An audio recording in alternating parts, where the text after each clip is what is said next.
Oggi fare tennis ha il piacere di ospitare Anne White, giocatrice statunitense con un best ranking 19 in singolo e 9 in doppio, vincitrice dell'Orange Bowl, produttrice del documentario Love Means Zero sulla vita del grande coach Nick Bollettieri, attualmente tennis director del Beverly Hills Tennis Club.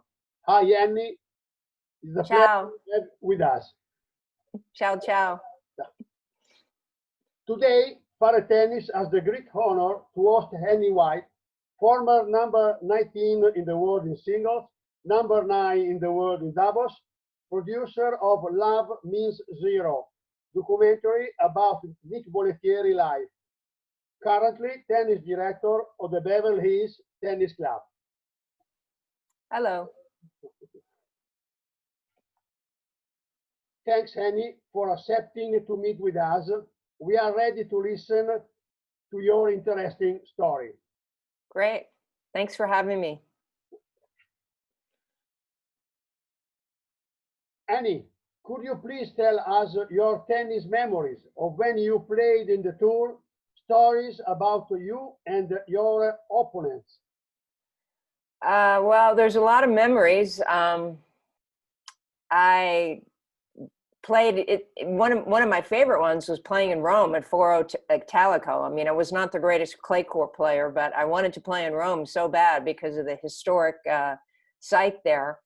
And I got to play on center court, but I lost badly to Janine Thompson, who was a grass court player. I mean, I think I just got a couple games, but I remember having a wonderful time in Rome and was so happy that I got to play there. So. Okay. Annie, you were one of the first students of Greek coach Nick Bollettieri. Please tell us your experience with Nick. Well, I was 14 and Nick saw me play in the National 16 tournament in Charleston, West Virginia, which is where I grew up in America. And he approached my parents and he said, I'm going to start a little tennis school in Florida, and I would like to invite Anne to come down to my school. And he knew that I only played 3 hours a week indoors in the winter with my father's friends because my coach was only available, John Santrock, in the summer months. And so he said that I could play for 3 hours a day, every day. And I took one look at the beautiful beach on Longboat Key where we would train at the academy, at the colony. And I said, oh my goodness, you know, I want to go here. This is beautiful. So Nick gave me an incredible opportunity to improve my game at a time in my junior career that was crucial, because if I would have lost, I wouldn't have been able to keep up with the stronger players who were from California and Florida, because they got to play all year long outdoors, you know, every day. And the players that were from the colder climates, you know, it was very expensive to get court time and coaching. And Nick was very smart. After I arrived, Carlene Bassett came, Jimmy Arias was there, Pablo Araya from Peru, who actually was in Los Angeles yesterday, and we caught up, and I hadn't seen him in 30 years. So that was amazing. The De Palmers were there. Mike and Michelle De Palmer were there. Jimmy Arias. So, you know, Paul Anacone. So he was very smart. He got all these players from the cool climates to train together. And then slowly but surely, you know, more and more players started arriving. Kathleen Horvath, another top 10 player. So, you know, it was an incredible time, and really the start of Nick's dynasty as a tennis coach. The training at the Academia was very different from when you train in California. I'm sorry, then when I trained where? Well, the training in with Bollettieri was very different from California. Well, Nick has a gift. I mean, he is an incredible motivator. Yeah, and I know. I think he had a way of communicating with the children to make you feel that you could be better than you thought you could be. And he really gave you the confidence and the tools to train constantly and then compete with other players. And he brought that edge out on everybody that made you want to compete and be better and really elevate your game, constantly. And to be perfectly honest, technique was not his strong suit, but he was rock solid in it. And he figured out, and he learned as he went along. And Jimmy Arias really sort of pioneered the big forehand. His follow through wrapped around I'm sure you read, wrapped around the side of his neck and his head, and nobody was doing it back then. And that was with the wood racket. So, Nick was a pioneer on so many levels, and for the most part, didn't charge the kids. I mean, I had a scholarship. I lived with a family for 2.5 years. He never charged me a penny. And I'm, absolutely grateful for the opportunity, because without Nick, I would not have had a college scholarship to USC. I would not have had a pro career, I don't think, to the level that I did. About Jimmy Arias, I talk both with Andy Fitzell, Steve Smith, and also Joan Creek. All they say it was a novelty for his time. Yeah, absolutely. Absolutely. There's always a breakaway in anything. I mean, Borg definitely had an interesting swing back in the day. And he was, very unique with all the topspin that he created. But, Jimmy was certainly ahead of his time. And, it's what makes the game exciting, the building and the history of the players that other players emulate, and then they refine the process and make it even better. Okay, thank you.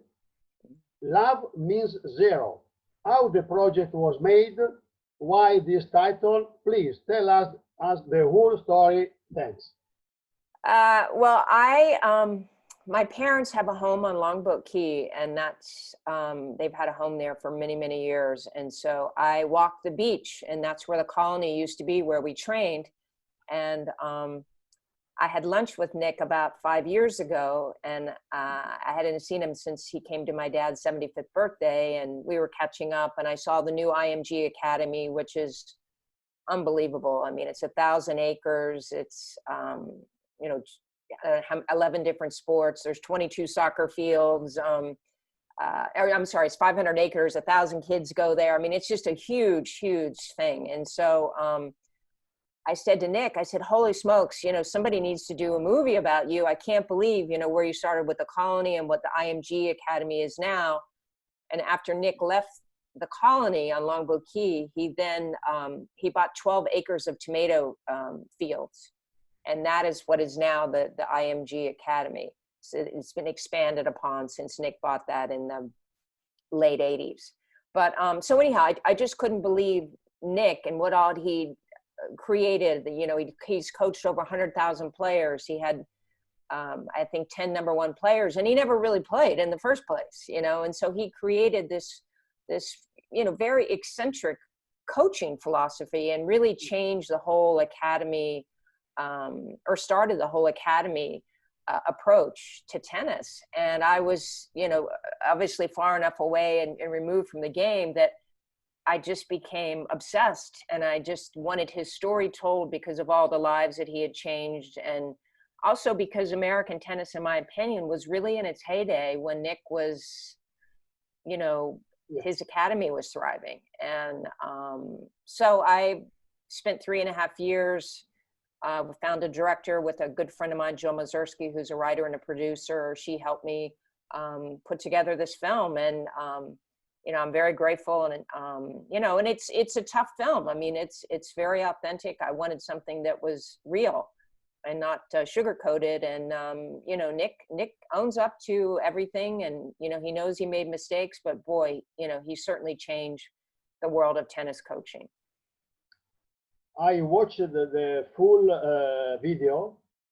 It was free on YouTube. Oh yeah. Now no longer. Oh. Did you like it? Yeah, very, very. Yeah. I watched also 1 or 2, maybe 3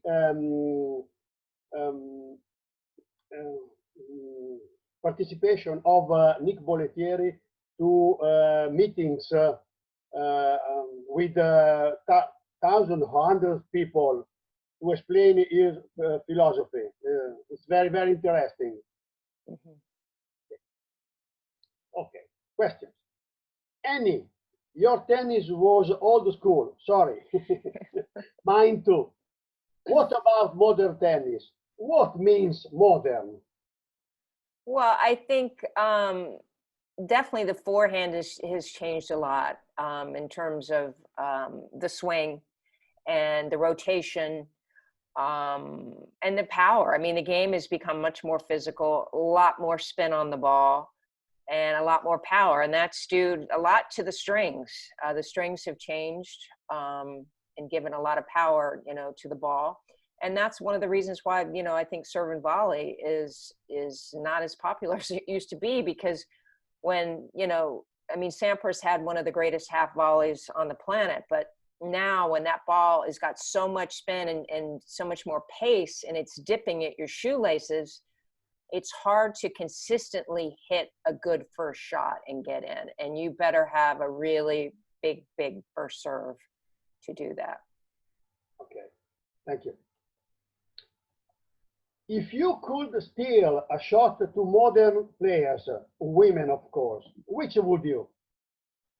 Oh boy, there's so many great players now that have big shots. I think Serena's serve in its heyday Okay. is, Okay, I understand. a lot of, and I had a pretty good serve, but there were many matches where she would serve 16 aces, and that's 4 free games. Similar to John Isner. I think, he lost his first round match to Stevie Johnson at the US Open. He had 52 aces, 52. Okay. That's 2 free sets in an extra game, so, but truth be known, I'd probably like Djokovic's backhand. My backhand, I went from a 2-hand to a 1-hand as a kid, and my backhand was definitely my weak wing. So, if I'd had a better backhand, and I like Kerber's backhand too. I think she's very, very solid player. What about Roberta Vinci backhand slice? Oh, all the Italians, they're known for the slice and carving up the court. I mean, that's because they've hit so many balls on those clay court. I mean, Fognini, his game is incredible too. I mean, he is definitely one of the most talented players on the planet. And Panatta was another favorite of mine from back in the day. I mean, not only was he movie star, great looking guy, but he had a beautiful game, and he played with a lot of tenacity. I mean, he was an aggressive player and a risk taker, and certainly started the great Italian wave of wonderful players. In Italy, Panatta has been famous 1 or 2 years ago for a little cameo in a movie. Uh-huh. I will send to you the link and the translation, maybe. And his brother Claudio played with me on the circuit, so I knew Claudio well, and he was a great player too, and very handsome and very talented. I mean, I think he was top 30 or 40 in the world, so another great player. Okay. Italy's my favorite country overseas. Can you tell? Okay. And United States is mine. Oh, good. Oh, good. May I switch? Yeah. Well, maybe for 1 month. Okay. Nice deal. Nice. Okay, but okay. Let's fire stop. Yes, true. Yes. It's a big problem. You don't want to come right now. That's for sure. Big problem for California. Okay. Tennis. Semi-final US Open 2015. Roberta Vinci beat Serena. What happened, in your opinion? She mixed the game up. Serena likes a heavy ball, and she hit a lot of slice balls. She got a lot more balls back. She played a great match, and Serena could have underestimated her game, and sometimes it's hard to generate pace off of those balls. Yeah. And I think, sometimes, we think we can beat a player and they're not as good as you think they are. And then they wind up giving you trouble. And then, you've got to recreate your swing a little bit. And it's hard because she's used to, she likes a big, heavy ball. And so, I mean, I thought it was wonderful. I mean, it was, like I said, I love Italy, and I was thrilled for them to have an all-Italian final. A lot of drama. Yeah. Okay. Both for Americans and Italians. Mhm. Oh, interesting question. Maybe. Serve and volley. Where to place the serve? Wide, at the tee, to the body? Today it's almost dead. Which stage is the most difficult? I mean, the first volley or the second volley? Well, you've got to hit a good first volley or you're not even going to get a second volley. So the first volley is pretty crucial. And then serving, the best servers are the ones that can mix it up. So you don't know what side it is. I mean, I was very impressed with Shopalov, Dennis from Canada, because, as a lefty, he hit the serve on the ad court up the tee really, really well, along with the serve out wide. So, you've got to know your player's game and what their weakness is, and, where their strengths are, and when to catch them off guard. But you've got to be able to serve all the serves, the body, the wide, and then up the tee. Like Roger Federer, to mix up. Oh, absolutely. Yeah. Because the one thing you don't want is a returner to get a groove. If you hit the same thing all the time, you figure it out. And then, your body gets in a groove on how you're hitting, and then you have a rhythm and a tempo established. But if you're throwing in a kick serve that's high or a slice out wide, then they're not getting a chance to really groove their swings. A question. Do you think that a returner is able to read serve direction?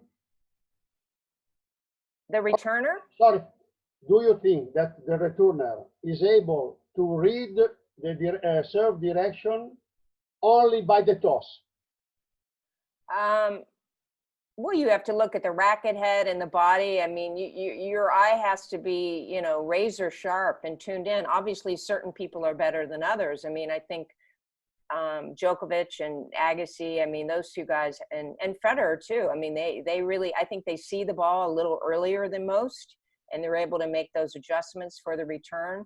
But, some people, you can tell a little easier than others. I mean, Becker had an incredible serve too. That was a big serve that was hard to read. It also depends on what court you're playing on. If you're playing on a grass court, I mean, it's a lot harder. You've got to shorten up your swing, and you can get those bad bounces. So. Okay, thank you. Today, almost all female players hit sometimes both forehand and backhand with ultra bent knees and the bottom close to the ground, using body rotational force. What do you think? Well, I think, I'm all about getting under the ball. You want to keep the ball in the strings as long as possible, and then create that arc to get the ball over the net. And a lot has to do with the racket face of, the person that's hitting the ball, and how much spin they're hitting, or what kind of ball they're trying to hit. But, getting below the ball is going to give you more control. And Kerber, she doesn't hit as much spin as some of the other players. So she hits it fairly flat. And, you've got to get that racket head below the ball. And, if you can't get the racket below, you dip your knees, and then you're low, below the ball. So I'm all for that. I mean, I love seeing that. And to go below the ball, was it easier with our old style continental?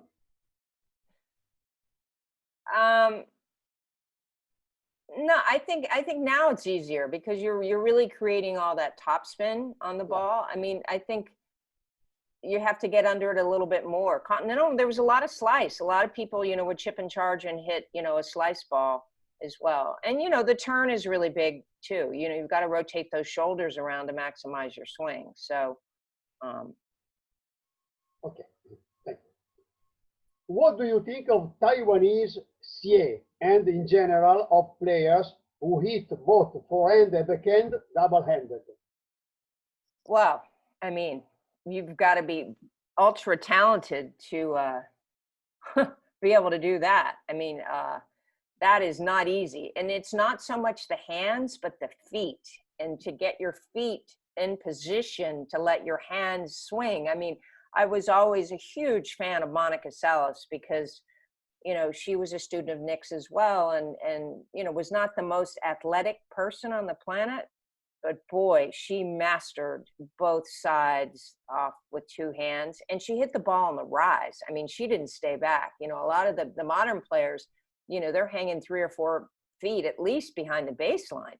I mean, Monica hugged the baseline and was pushing her opponents back with 2 hands. So you have to be ultra fast and impeccable footwork to be able to do that. But on fast court with a short take back, thanks to double-handed, Yeah. it's a must. It's a what? It's A must? Oh, absolutely, absolutely, absolutely. You know, otherwise, you know, your opponent starts pressing you and you're further and further back, and it can feel like the court, to me, it feels like the court's tilted uphill and like you're hitting up. You're having to like climb up, and that is not a good feeling. I mean, I never played back that far back in the first place because my whole goal was to get to the net and close out the point. But, you know, these players today are putting so much spin and pressure on the ball that, you know, you've got to sometimes shorten that backswing, you know, to start to be able to put pressure on your opponent. Okay. Annie, as I told you, I stopped recording for a few seconds and we restart again in a few seconds. Okay. Okay.